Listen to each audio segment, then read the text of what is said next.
എടാ കമ്പി പൊട്ടി പോയത് വൃത്തിക്ക് ചെയ്യണം. സ്ലീവ് ഇതെടുത്തില്ലേ കത്തിക്കാനുള്ള സ്ലീവ് ചൂടാക്കാൻ ലൈറ്റർ അതിലുണ്ട്. എൻ്റെ ബാഗിലുണ്ട് ഉണ്ട് ഇല്ലാക്കൂല. ആദ്യമുണ്ട് അല്ല നിങ്ങൾ ഇന്നലെ സിസർ കത്തിക്കാനായിട്ട് എടുത്തിട്ടുണ്ടാവും. ഞങ്ങൾ എടുത്തില്ല. അല്ല അല്ലാതെ അതിന്റെ 3 എണ്ണം ഉണ്ട് അതില്. ഞാൻ എന്തായാലും പറയാൻ പറ്റുമോ സിസർ കത്തിക്കാൻ ഒരു വീഡിയോ ഒക്കെ എടുക്കുമ്പോ? ഞാൻ എന്തായാലും നമ്മള് മോഹൻലാലിന്റെ ഫാൻസ് ആണ്.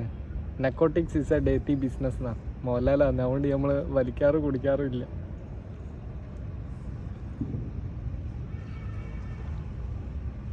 നിങ്ങള് മോഹൻലാലിന്റെ ആരാധകനല്ല? എനിക്ക് പ്രത്യേകിച്ച് അങ്ങനെ ആരാധന കുറിച്ച്